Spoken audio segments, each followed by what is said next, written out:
আসসালামু আলাইকুম রহমতুল্লাহ। আশা করি সবাই ভালো আছেন।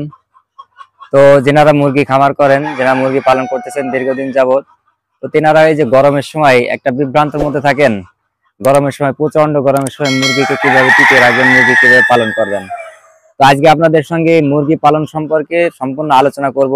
কিভাবে আপনারা অতিরিক্ত গরমে, তীব্র গরমে আপনি যখন মুরগি টিকায় রাখতে পারেন না, যখন হিমশিম খেয়ে যাচ্ছেন, তখন আপনাদের জন্য আসলে অনেক ক্ষতির একটা কারণ হয়ে দাঁড়ায় যদি আপনি মুরগিকে সঠিকভাবে টিকায় না রাখতে পারেন। তো এই মুরগি পালন করে আপনি কিভাবে গরমের সময় টিকায় রাখবেন, মুরগিকে সুস্থ রাখবেন, সেই বিষয়ে আপনাদেরকে আজকে পরিপূর্ণ ধারণা দেওয়ার চেষ্টা করব। আপনারা আমাদের পাশে থাকবেন ইনশাল্লাহ। আমাদের পুরো ভিডিওটা দেখলে আপনি মুরগি পালন সম্পর্কে, গরমের সময় কিভাবে পালন করবেন, কিভাবে যত্ন নিলে মুরগি সুস্থ থাকবে, সম্পূর্ণ বিষয়টা আপনি বুঝতে পারবেন। তো আপনাদেরকে আমরা আজকে প্র্যাকটিক্যাল বিষয়টা দেখাবো। আপনারা আসলে মুরগিটাকে গরমের সময় সুস্থ রাখার জন্য আপনার কিন্তু শুধু খাবারই যথেষ্ট নয়, ওষুধই যথেষ্ট নয়, ঘরটা যথেষ্ট নয়, সবকিছু মিলাই কিন্তু যখন ম্যানেজমেন্ট করবেন সুন্দরভাবে, তখনই কিন্তু শুধু গরম থেকে আপনি টিকাইতে পারবেন।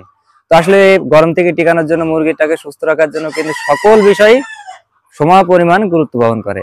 কাজে আমরা সর্বপ্রথম আপনাদের সঙ্গে আলোচনা করব যে গরমের সময় মুরগিটা যখন আপনি যে ঘরের ভিতরে রাখবেন, এই ঘরটা আপনার সর্বোচ্চ হইতে হবে ফ্লোর থেকে 7 ফিট উঁচা। 7 ফিট থেকে আরো 2 ফিট টিনের চাল হইতে হবে, আপনি যে চালটাই দিবেন না কেন। তাতে করে হবে আপনার যে হাইটটা উঁচু হওয়ার কারণে গরমের সময় যে তাপটা উপরে লাগে সেটা কিন্তু আপনার নিচে আসবে না, কারণ মুরগিটার হাইট থাকে সর্বোচ্চ 1.5 ফিট। তো আপনি কিন্তু অবশ্যই সেভাবে করবেন। আর যে ঢাপটা থাকে আপনার 1.5 থেকে 2 ফিট নিচে যে ঢাপাটা থাকে, ওই ঢাপার উপর আপনি অবশ্যই একটা পার্টিশন করে দিবেন। দিলে কি হবে, আপনার উপর থেকে যে তাপটা, টিনটা গরম হবে, তারপরে ওই যে আপনি চটটা দিয়ে যে পার্টিশনটা করে দিলেন, সেটার কারণে কিন্তু উপরে যে তাপমাত্রাটা, এটা কিন্তু নিচে আসলো না। এটা একভাবে আপনি তাপ নিয়ন্ত্রণ করতে পারবেন। দ্বিতীয় নম্বর হলো, আপনি যেখানে ঘরটা করবেন অবশ্যই আপনাকে লক্ষ্য রাখতে হবে বিষয়টা, গাছের একটা ব্যবস্থা থাকতে হবে। আপনার যে চারিপাশে, ঘরের চারিপাশে যে গাছগুলো হবে, এই গাছটা কিন্তু আপনার অবশ্যই চারিপাশে যে বড় বড় কিছু গাছ রাখতে হবে, যে গাছগুলো আপনার পুরো ঘরটাকে ছায়া দিবে। ঠিক আছে, আপনারা দেখতে পারতেছেন যে আমার এখানে যে প্যারেন্টসের যে ঘরটা, এটা কিন্তু চারিপাশে গাছ, আম গাছ, নারকেল গাছ, বিভিন্ন গাছ, কিন্তু একেবারে ঘরটাকে এখন কিন্তু দুপুরের সময় প্রচন্ড গরম, প্রায় 40-42 ডিগ্রি তাপমাত্রা। এর মধ্যেও কিন্তু প্রচন্ড গরমের মধ্যে কিন্তু আমার চালটাকে পুরো গাছে ছেয়ে রাখছে। ঠিক আছে, আপনারা কিন্তু অবশ্যই যেখানে খামার করেন না কেন, গাছের একটা ব্যবস্থা আপনাদেরকে থাকতে হবে।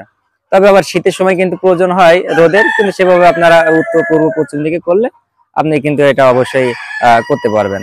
তো সেক্ষেত্রে আপনি যখন ঘরটা করবেন, যেখানেই গরমের থেকে বাঁচানোর জন্য প্রধান যে কাজটা করা লাগবে, সেটাই কিন্তু আপনার ঘরের পাশ দিয়ে গাছ থাকা লাগবে। তো আসেন এবার 3 নম্বর কি করবেন। মুরগিটা আমরা অনেকে যে ঘরের ভিতরে পালন করি, আসলে ঘরের ভিতরে যে বাতাস নিষ্কাশনের যে একটা ব্যবস্থা, এই জিনিসের কারণে কিন্তু হাইড্রেশনে ভোগে। ঠিক আছে, আপনার মুরগিটা ডিহাইড্রেশনে ভোগে। তো এটা যখন আপনার শেডের ভিতরে পর্যাপ্ত আলো এবং বাতাসের ঘাটতি থাকবে, তখনই কিন্তু আপনার মুরগিটা আসলে গরমেতে এরা বিশাল একটা ক্ষতিগ্রস্ত হবে। মুরগি এটা গরমেতে হাঁপায় যাবে, তারা শ্বাস প্রশ্বাস ঠিকভাবে করতে পারবে না, ছাড়তে পারবে না। এটার কারণ হলো আপনি যেখানে ঘরটা করছেন, এখানে বায়ু নিষ্কাশনটা খুবই কম, বায়ু চলাচলটা খুবই কম করে। তো কাজেই আপনি যেখানে ঘরটা করবেন অবশ্যই আপনার চারিপাশে একটু খোলা থাকতেই হবে, সেখানে যাতে পর্যাপ্ত বাতাস আসতে পারে, ঘরের ভিতরে ঢুকতে পারে এবং অপোজিট পাশ দিয়ে বেরো যেতে পারে। তো এইভাবে কিন্তু আসলে তাপটা অনেকটা নিয়ন্ত্রণ থাকবে। আবদ্ধ ঘরে কিন্তু তাপমাত্রা বেশি থাকে, যেখানে বাতাস প্রবেশ করে সেখানে কিন্তু অবশ্যই তাপমাত্রা কম থাকে। এরকম আরেকটা বিষয়, আপনারা দেখেন আমাদের যে ঘরটা আছে, এখানে কিন্তু চারিপাশ দিয়ে নেট দেওয়া আছে। এই নেটের কারণে কিন্তু বাইরে নিষ্কাশনটা একেবারে সহজে হয়ে যায়। এখানে কিন্তু আপনার বাতাসটা ভিতরে আটকায় না, গ্যাস বা গরমটা কিন্তু ভিতরে আটকায় থাকে না। ঠিক আছে, তো আপনারা এরকমই কিন্তু করতে হবে। আবার দেখেন, এই যে এত 42 ডিগ্রি তাপমাত্রা বর্তমান চলতেছে, এরপরও আমার ওখানে ঘরের ভিতরে কোনো ফ্যান নাই। সব থেকে যে বিষয়টা আশ্চর্য লাগে, এই মিশরি ফার্মি মুরগি পালনেতে কোনো ফ্যানই লাগে না। এরা সর্বনিম্ন 45 ডিগ্রি তাপমাত্রা পর্যন্ত অনায়াসে সহ্য করতে পারে। তো এই যে যে একটা রিস্ক, বর্তমান সময় ব্রয়লার, সোনালী, লেয়ার, অন্যান্য মুরগি যেভাবে স্ট্রোক করে মারা যাচ্ছে, প্রতিনিয়ত খবর শুনছে। তো ওইটা কিন্তু বিশাল একটা ক্ষতির কারণ। আপনি গরমেতে 3-4 মাস ব্যবসা করতে পারবেন না, আপনি হাজার হাজার লক্ষ লক্ষ টাকা ইনভেস্ট করে একটা খামার করছেন, তো আপনি তো লস খেয়ে বসে থাকবেন। আপনি কিভাবে চলবেন? এটা তো আপনার ব্যবসা না। ব্যবসাটা হবে এমন জিনিস, যে জিনিসটাতে আপনি ব্যবসা করবেন সেটা 12 মাস কাল প্রতিনিয়ত আপনি সেটার দিকে ইনকাম সোর্স, ইনকাম পাবেন। তো সেটা যেটা দেবেন আপনি ব্যবসা করতে পারবেন, প্রতিদিন প্রতি সময় আপনি ব্যবসা করতেই থাকবেন, কখনো বন্ধ হবে না।